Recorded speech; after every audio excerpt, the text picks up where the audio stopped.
Olá, amigos do Table Redonda, espero que todos estejam bem. Me chamo Lucas Latorre, sou Brazilian Canary, criador da comunidade brasileira do Norwich, e estou aqui a convite dos amigos do Table Redonda para fazer uma análise da temporada do Norwich, porque o clube não consegue se estabilizar na Premier League. Antes disso, se vocês quiserem conhecer um pouco mais do meu trabalho com o Norwich, meu Twitter, Facebook e Instagram é o @NorwichCityFCBR. O link vai estar passando aqui. Eu estou no YouTube também, faço lives, conteúdos do Norwich, no youtube.com/barra Norwich City FC Brasil. No Spotify você também me encontra pelo Canarycast. Esses dois aqui são os nicks de cada rede. Ou então, se você preferir, você pode também acessar nosso site, que é o norwichcityfc.com.br, que também está passando aqui.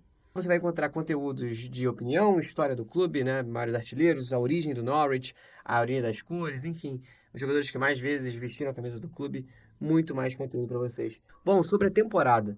No momento que gravo aqui esse vídeo, o Norwich não está oficialmente rebaixado, mas infelizmente eu acho que é quase impossível reverter a situação.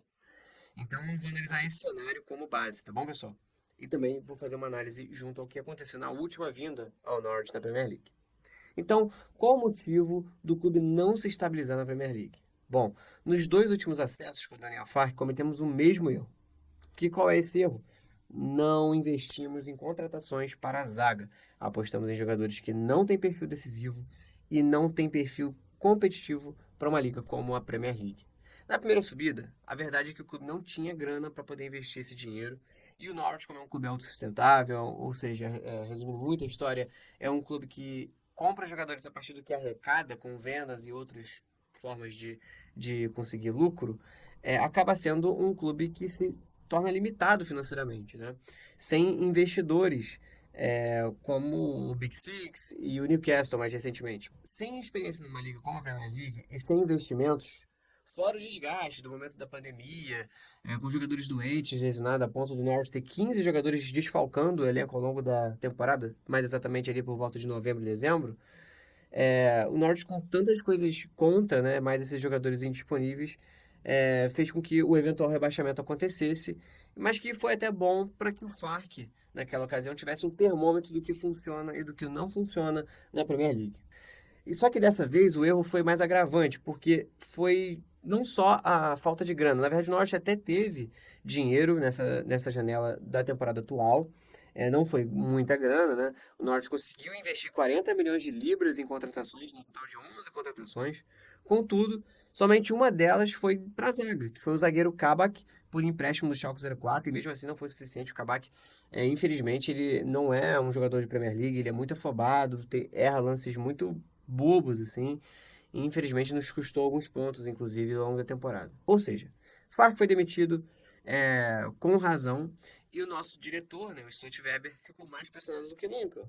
Pois ambos, Daniel Farc e Stuart Weber, foram responsáveis pela montagem do time atual, que foi falha, com jogadores sem vontade de estar ali, muitos jogadores ali que estão meio. Parece que Gilmore, por exemplo, é um jogador que é irrelevante para o elenco. E, enfim, pelo que muitos apresentaram em campo, não são jogadores de nível da Premier League, né? Como todos nós podemos ver. Então, era quase que inevitável que Dean Smith, né, que entrou no lugar do Farc, teria que tirar leite de pedra quando ele foi contratado, visto que ele mesmo não poderia remontar o time em janeiro, na segunda janela, porque o Norte já não tinha mais grana para investir. O resultado vemos agora, né?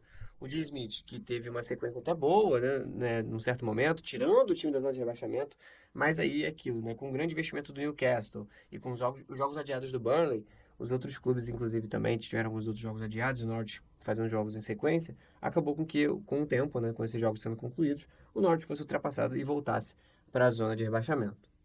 E assim, para esses times sem poder financeiro como o Norwich, é complicado demais gastar o dinheiro errado nas transferências, porque é crucial.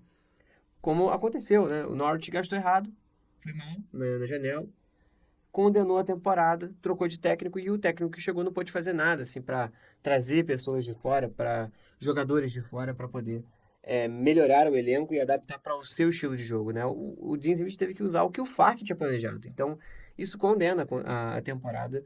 Infelizmente, ele tentou fazer o melhor ali do que ele poderia extrair desse time. Muitas vezes ele escalou muito mal o time porque não tinha volantes, né, defensivos, isso foi um outro erro do Fark. Mas enfim, isso ao meu ver, né, para concluir, foi o principal fator que custou a temporada do Norwich. Talvez se fosse vista com mais cuidado, com menos arrogância do Fark, principalmente, com o Stuttgart mais em cima do que seria uma visão de time de Premier League. Eu acho que tudo isso, principalmente, poderíamos ter um outro Norwich agora, né? Dá para fazer um multiverso de Norwich.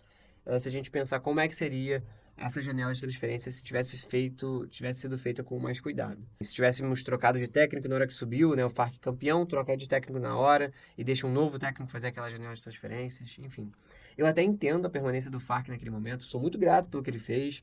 Ele, principalmente com revelação de jovens, né, e aprimorando muitos jovens, de Madison até Buendia.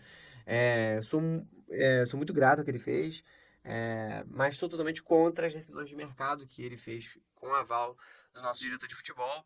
E assim, o Farc também teve alguns problemas de questão de controle de elenco, né? Ele não gostava de jogadores que tinham mais personalidade, tipo o M. Buendia, o Todd Cantor. Ele dispensou esses dois jogadores, né? Vendeu um, emprestou outro.